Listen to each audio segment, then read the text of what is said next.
अयोध्या तो एक झांकी है, अभी काशी मथुरा बाकी है। ये बातें बेगूसराय के सांसद और केंद्रीय मंत्री गिरिराज सिंह ने एक बार फिर दोहराई है और बड़े संकेत भी दिए हैं। दरअसल गिरिराज सिंह बेगूसराय के प्रसिद्ध सिमरिया धाम में आयोजित कार्यक्रम में शरीक होने सिमरिया पहुंचे थे, जहां उन्होंने संबोधन के दौरान ये बातें कही। अयोध्या में राम मंदिर में रामलला की प्राण प्रतिष्ठा को लेकर उन्होंने प्रधानमंत्री नरेंद्र मोदी की प्रशंसा भी की और कहा कि एक नरेंद्र मोदी ऐसे शख्स हैं जिन्होंने जो संकल्प लिया उसे करके दिखाया। नरेंद्र मोदी आज 11 दिनों से अपने संकल्प को लेकर भूखे प्यासे प्रतिष्ठान में लगे हुए हैं, लेकिन विरोधियों के द्वारा आपत्तिजनक बातें लगातार कही जा रही हैं। प्रभु श्री राम के प्राण प्रतिष्ठा से वो पटाक्षेप हो गया, लेकिन कल नरेंद्र मोदी ने उस सारे मिथक को तोड़ डाला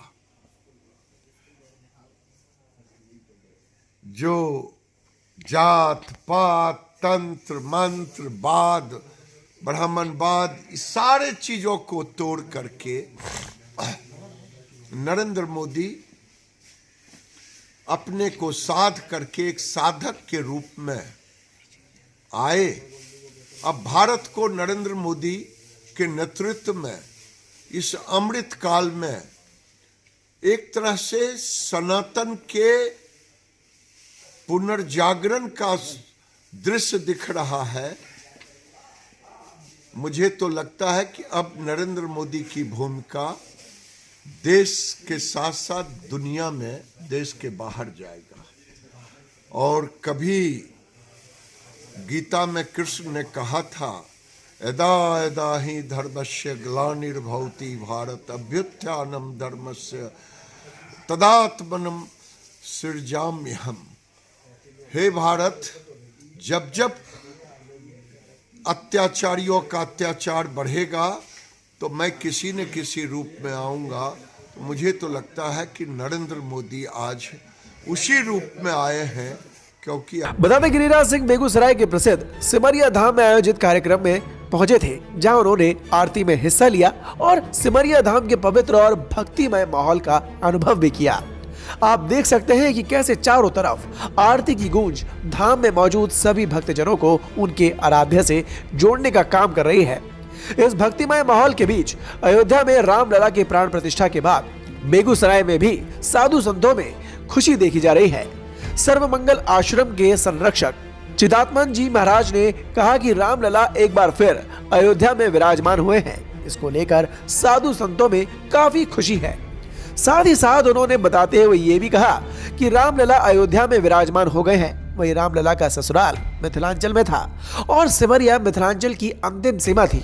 मान्यता के मुताबिक मां जानकी की विदाई के वक्त सिमरिया में ही राजा जनक ने उनके चरण पखारे थे। सिमरिया को आदि कुंभ स्थली भी कहा जाता है। और वे सप्त ऋषि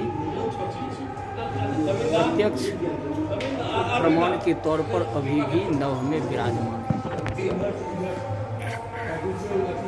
उन 7 ऋषियों में आज जो इस अध्यात्म देश भारत के प्रधानमंत्री के कर कमलों से जो कृति हुई, यह एक ऐतिहासिक कृति है। और सर्वमंगला परिवार के वेद विज्ञान अनुसंधान के द्वारा उन्हें राजर्षि की दृष्टि से देखा जाता है। आप देख रहे हैं यह दीपोत्सव, दीपावली भी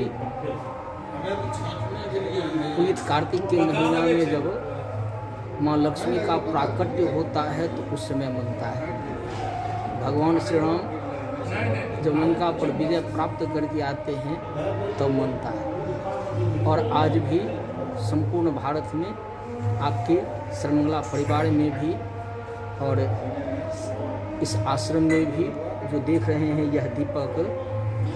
तो सांसद गिरिराज सिंह के बयान और सिमरिया धाम से प्रभु श्री राम का ये कनेक्शन जानकर कैसा लगा, कमेंट कर जरूर बताएं। बेगूसराय से द भारत नाउ के लिए धनंजय झा की रिपोर्ट।